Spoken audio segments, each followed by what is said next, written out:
The 1950s gave us some of the most memorable music ever recorded.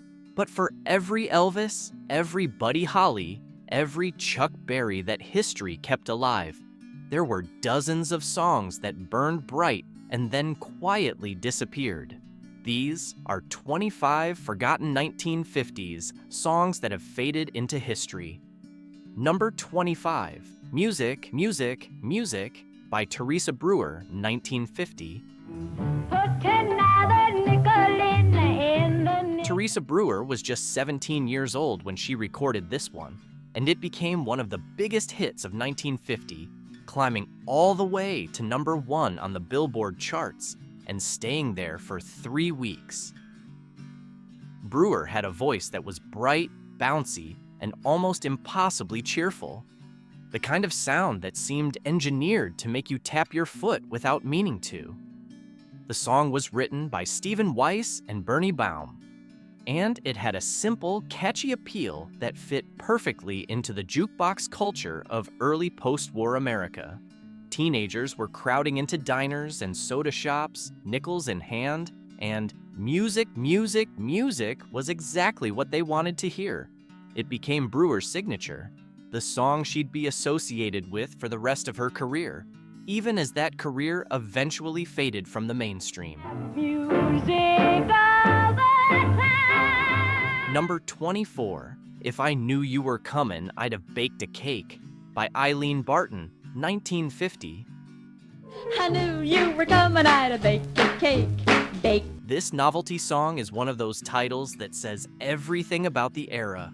Cheerful, slightly silly, and completely sincere about it. Eileen Barton recorded it in 1950, and it shot to number 1, a genuine national hit with an infectious hook that made it impossible to get out of your head once you'd heard it. Barton had been performing since she was a child, appearing on radio shows as a young girl alongside her father. She had real talent, a warm and playful vocal style, and this song was the perfect vehicle for it. But the music business in 1950 was unforgiving for anyone who didn't follow up a novelty hit with something equally catchy. And Barton never quite found that second song. If I knew you were coming, I'd have baked a cake. Number 23, Harbor Lights by Sammy Kaye and his orchestra, 1950. Goodbye to tender night. Sammy Kaye was one of the most popular band leaders of the swing era, and Harbor Lights was among his last major chart successes. It peaked at number 1 in 1950 and spent weeks near the top, a lush romantic ballad built around the image of watching ships leave port, a particularly resonant theme for a country still processing the emotional aftermath of the war years.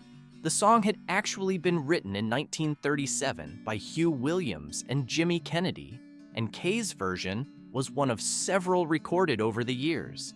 By the mid-1950s, the big band era was firmly over, replaced by rock and roll and crooners with smaller combos.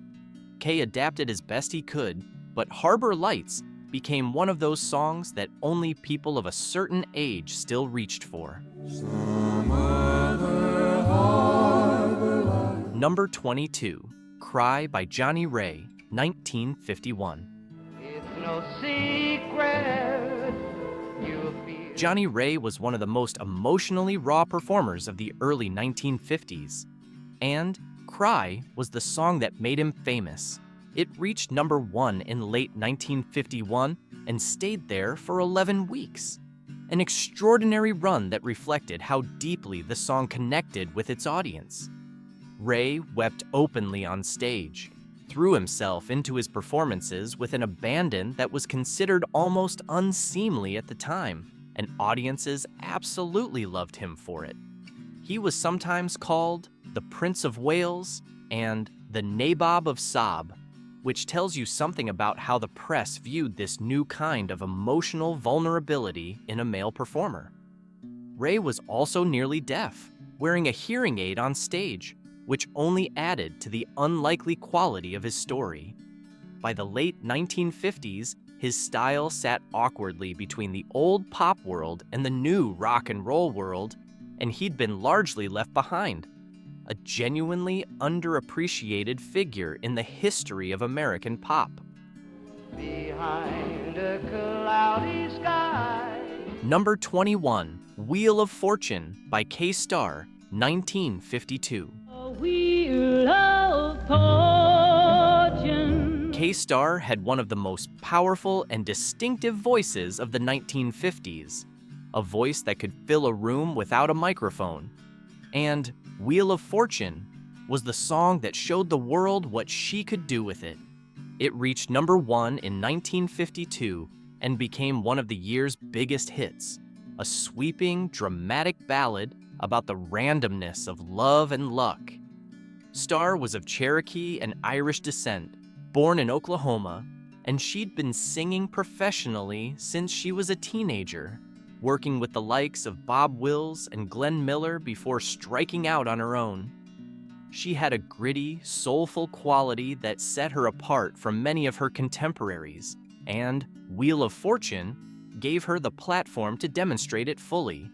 She had a few more hits through the decade, but eventually found herself on the wrong side of the rock and roll divide. Wheel of Fortune is the song most likely to make you stop and wonder why you'd forgotten she existed. Please let it be now. Number 20, Till I Waltz Again With You by Teresa Brewer, 1952. Till I waltz again with you. Teresa Brewer's second appearance on this list comes from 1952 with what became her best-selling record of the decade.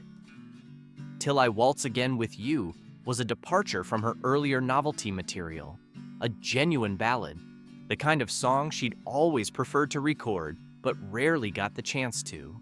It reached number 1 and sold over 1 million copies.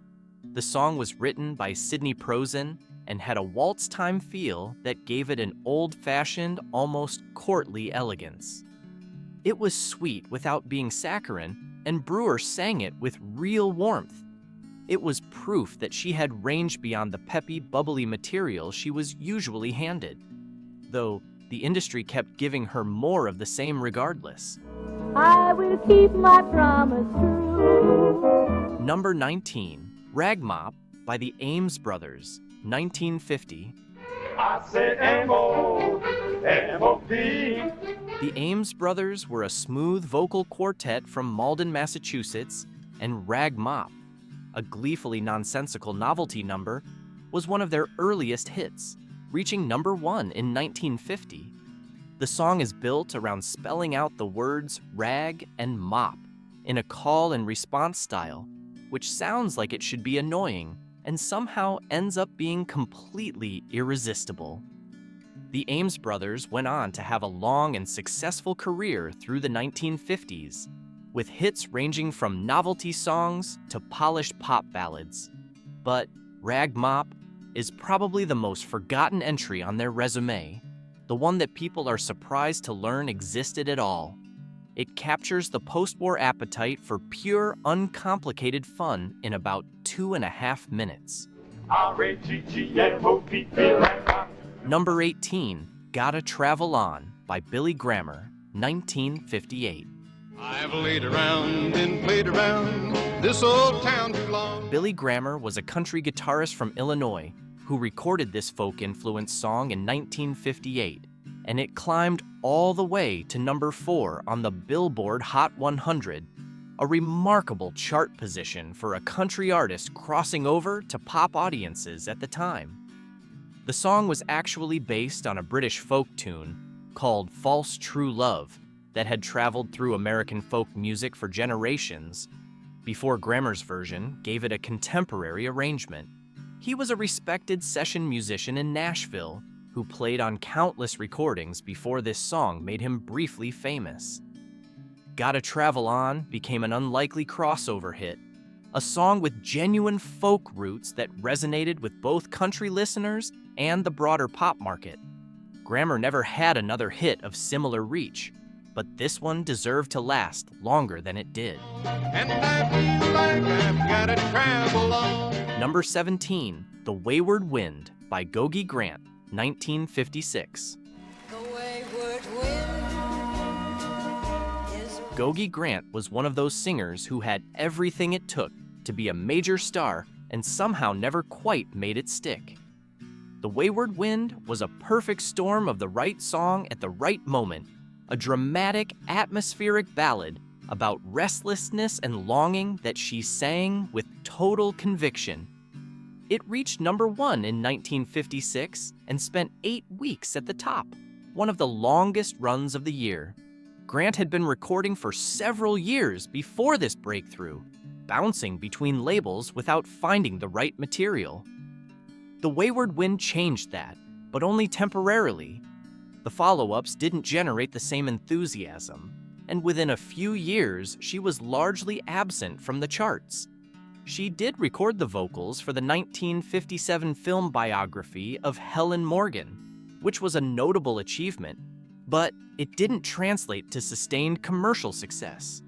The song itself has a timeless quality to it that makes its relative obscurity feel genuinely unfair. Number 16, Gonna Get Along Without You Now by Patience and Prudence, 1956. This one has a particularly charming story behind it. Patience and Prudence McIntyre were sisters, 11 and 14 years old respectively, when their father, bandleader Mark McIntyre, recorded this song with them in 1956. Their girlish, slightly earnest vocals gave the song a quality that was impossible to replicate, and it climbed to number 11 on the pop charts. The song had actually been recorded before, but something about the innocence of these two young sisters gave it a different dimension entirely. It was a confident little kiss-off song delivered in the sweetest possible way, and the contrast was part of what made it work. They recorded a follow-up, Tonight You Belong to Me, which also charted, but the duo faded from the scene as quickly as they'd arrived, and both sisters went on to live quiet, private lives outside of music. Number 15, Allegheny Moon by Patti Page, 1956. I need your light to help me find. Patti Page was one of the most commercially successful female artists of the 1950s, best known for How Much Is That Doggy in the Window and Tennessee Waltz. But Allegheny Moon, a sweeping, romantic ballad she recorded in 1956, is the one that tends to slip through the cracks of memory, even for dedicated fans of the era. It reached number 2 on the charts and showcased Page's voice at its most lush and controlled. A genuinely beautiful performance on a song about wishing on the moon to bring back a lost love.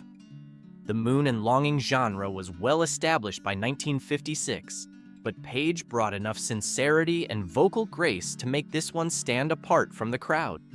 It's a reminder that she was a far more versatile artist than her novelty hits might suggest. Allegheny Moon. It's Number 14, Jim Dandy by Laverne Baker, 1956. Laverne Baker was one of the most powerful R&B voices of the 1950s, a raw and soulful singer who could shake the walls when she wanted to. Jim Dandy was her biggest pop crossover hit, a rollicking up-tempo song about a heroic figure who saves a series of women in distress. It reached number 17 on the pop charts and climbed even higher on the R&B charts. Baker had been recording since the early 1950s and had built a loyal following, but Jim Dandy was the song that introduced her to mainstream white audiences. She followed it with Jim Dandy Got Married in 1957, but the formula didn't quite work the second time. Baker remained a major figure in R&B and was eventually inducted into the Rock and Roll Hall of Fame in 1991. Recognition that came far too late as far as her most devoted fans were concerned. Number 13, Party Doll by Buddy Knox, 1957. Come along and be my party doll. Come along and be my Buddy Knox was a West Texas rockabilly singer who recorded Party Doll in 1957 with a stripped-down, loose-limbed energy that felt genuinely new at the time. It went all the way to number 1 on the pop charts, one of the early rock and roll records to do so. And for a moment, Knox seemed like he was going to be a major figure in the new music. The song was actually recorded in a makeshift studio in Clovis, New Mexico, produced by Norman Petty, the same Norman Petty who would later produce Buddy Holly. That West Texas rockabilly scene was producing remarkable music in the late 1950s, and Knox was very much a part of it. He had a few more minor hits, but never matched the commercial peak of Party Doll, and his name gradually faded from general awareness, while Buddy Holly's grew larger with every passing decade. I'll make love to you. Number 12, Gone by Ferlin Husky, 1957. Since you've gone. Ferlin Husky was a Country Music Hall of Fame inductee, a major figure in Nashville for decades. But Gone is the song that stands as his artistic peak and his biggest mainstream crossover. It reached number 4 on the pop charts in 1957 while topping the country charts, a smooth, melancholy ballad sung with quiet conviction. Husky was a complex performer. He also recorded novelty material under the name Simon Crumb and was known as a comedian as well as a singer. But Gone showed a completely different side of him. Pure and unadorned, it's a song about absence and longing that Husky delivered without a trace of ornamentation. Country music fans of the era revered him, but casual pop listeners who stumbled onto this song often had no idea who he was. Now you've gone. Number 11, Dark Moon by Bonnie Guitar, 1957.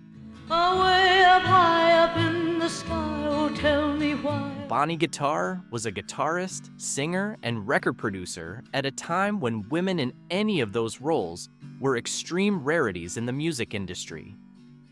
Dark Moon was recorded in 1957 and reached number 6 on the pop charts, a brooding, atmospheric ballad that felt distinctly different from the cheerful pop that dominated the airwaves that year. The song was written by Ned Miller, and Guitar's version had a trembling vulnerability that made it deeply affecting. She played her own guitar on the session, which was itself unusual.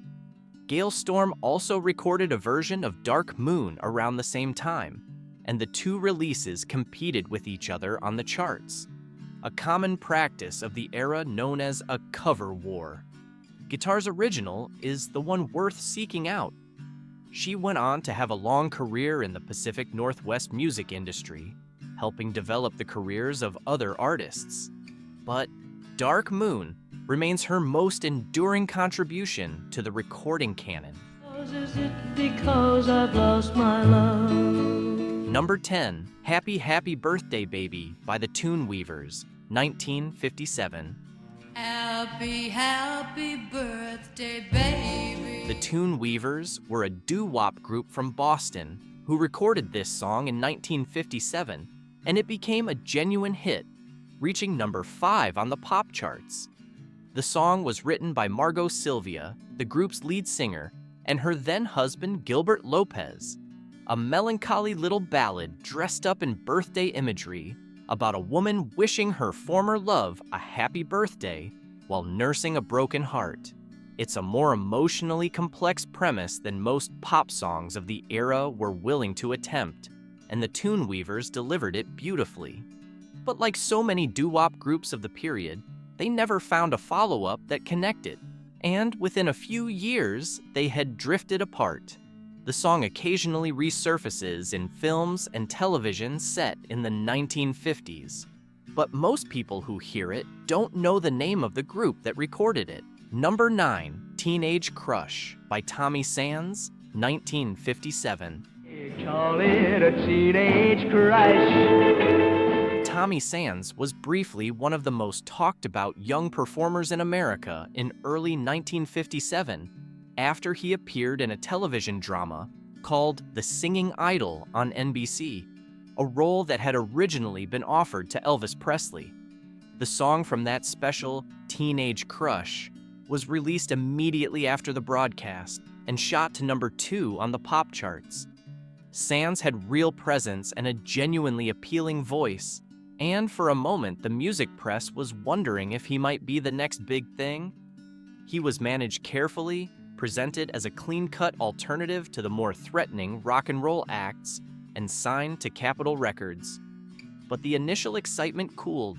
The follow-ups didn't generate the same response, and by the early 1960s, he had largely stepped back from recording. He later married Nancy Sinatra, a marriage that lasted several years before ending in divorce. Don't call it a teenage crush. Number 8, The Book of Love by The Monotones, 1958. The Monotones were a doo-wop group from Newark, New Jersey, who had exactly one significant hit, but it was a memorable one. The Book of Love reached number 5 on the pop charts in 1958 and became one of the most distinctive records of the doo-wop era, built around a bass vocal hook that anchored the whole song.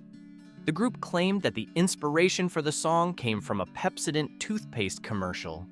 The jingle's rhythm stuck in their heads and became the seed of something different. The song has an irresistible oddness that sets it apart from the cleaner doo-wop of its contemporaries. Peter Gabriel recorded a version of it decades later, introducing it to an entirely new generation. But the Monotones never charted again and left The Book of Love as both their only entry into the pop canon and one of the genre's quietly great moments. Number 7, Manhattan Spiritual by Reg Owen, 1958. This one is genuinely unusual. An instrumental pop hit by a British orchestra leader that somehow climbed to number 10 on the American charts in 1958. Reg Owen was a London-based arranger and conductor who recorded Manhattan Spiritual with a jazzy, swinging arrangement that had nothing whatsoever to do with anything spiritual and everything to do with late 1950s pop orchestration at its most irresistible. The song became a surprise hit on both sides of the Atlantic, a piece of bright, brassy instrumental pop that fit perfectly into the late-night television variety show aesthetic of the era. Owen had a handful of other minor hits, but never replicated this kind of crossover success. Manhattan Spiritual is the sort of record that sounds immediately familiar when you hear it, even if you've never consciously heard it before. It's that deeply embedded in the sonic texture of its decade. Number 6, A Rose and a Baby Ruth by George Hamilton IV, 1956. Now I'm as blue as I know how to. George Hamilton IV was the fourth, 1956. George Hamilton IV was a 19-year-old college student from North Carolina when he recorded this song, and it reached number 6 on the pop charts. A remarkable debut for someone who had never recorded professionally before. The title refers to the candy bar, not the baseball player, and the song is a shy, sweet-natured teenager's serenade, the kind of earnest romanticism that the 1950s did particularly well. Hamilton went on to have a long and successful career in country music, eventually earning the nickname, the International Ambassador of Country Music, for his popularity in Britain and Europe. But A Rose and a Baby Ruth was his only significant pop crossover, a snapshot of a very specific kind of 1950s teenage innocence that aged well precisely because it never tried to be anything more complicated than what it was. Number 5, Bim Bombi by Jimmie Rodgers, 1958. On the way to Bim Bombay. Not the Jimmie Rodgers of the 1920s and 30s. This was a different Jimmie Rodgers, a pop singer from Washington State who had a string of folk-influenced hits in the late 1950s. Bim Bombi was one of the stranger entries in that run, an upbeat, almost calypso-influenced number that reached number 11 on the charts in 1958. Rogers had hit big the previous year with Honeycomb, a number 1 record that helped establish his breezy, accessible style. Bim Bombi was a follow-up that caught the tail end of the calypso craze that Harry Belafonte had ignited, and it worked well enough commercially, though it's the kind of song that was very much of its moment.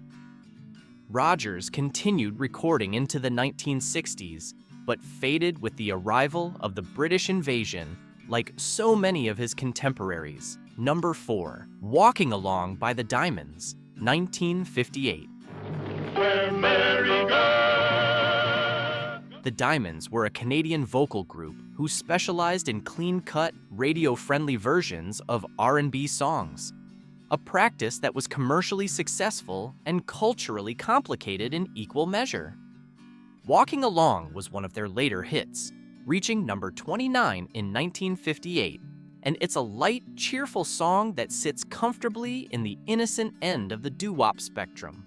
The group is better remembered for Little Darlin' and The Stroll, but Walking Along has a particular warmth to it.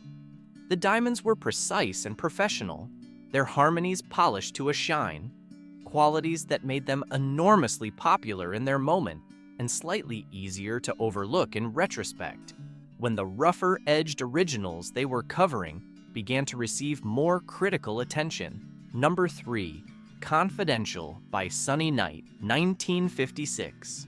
Confidential as a mother's. Sunny Night was an R&B singer from Maywood, Illinois, who recorded Confidential in 1956 and watched it climb to number 17 on the pop charts. A genuine crossover moment for an artist who had been working the regional R&B circuit for years.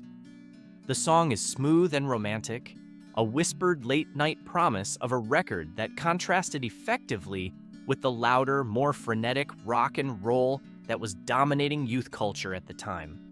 Knight never had another hit of similar reach. He continued recording through the late 1950s and into the 1960s, but Confidential stands as his singular moment in the national spotlight. A lovely song by a talented singer who deserved more than history gave him. Number 2, Donna by Richie Valens, 1958. Richie Valens is remembered primarily for La Bamba today, but Donna was actually the bigger hit in his lifetime. It reached number 2 on the pop charts in early 1959 and was the song playing on the radio in millions of homes when news came of the plane crash that killed Valens, Buddy Holly, and J.P. Richardson on February 3, 1959. Donna was written about Donna Ludwig, a real girl Valens was seeing whose father disapproved of their relationship because Valens was Mexican-American. It's a genuinely tender, aching ballad, different in texture from the rhythmic drive of La Bamba, and Valens sings it with a softness that makes it easy to forget he was only 17 years old when he recorded it. The song has been somewhat eclipsed by La Bamba's greater cultural staying power, but it stands as one of the most affecting teenage ballads the decade produced. Number 1, Goodbye Jimmy, Goodbye by Kathy Linden, 1959. Goodbye, Jimmy, goodbye. Kathy Linden was a pop singer from Pennsylvania who reached number 11 on the pop charts in 1959 with this wistful, gentle farewell song. It caught a particular mood of that transitional year when the first generation of rock and roll stars had already suffered their losses and the pop world was shifting beneath everyone's feet. Linden's voice had a delicate, almost conversational quality that suited the song perfectly. It wasn't a dramatic performance. It was the musical equivalent of someone quietly closing a door. She recorded a few more singles without significant chart success and eventually stepped away from music. Goodbye, Jimmy, Goodbye remains a small, perfect thing, the kind of song that makes you grateful someone thought to capture that exact feeling in that exact moment. So many songs, so many voices that lit up a moment and then stepped quietly aside as the world moved on. The 1950s were a decade of constant musical change, from big band swing to doo-wop to rockabilly to early pop. And the artists who didn't make it into the permanent canon weren't lesser for it. They were simply part of a bigger, richer story than the greatest hits version of history has room to tell. If this brought back a memory or introduced you to something you'd never heard before, hit the like button and subscribe. There's plenty more musical history worth digging up.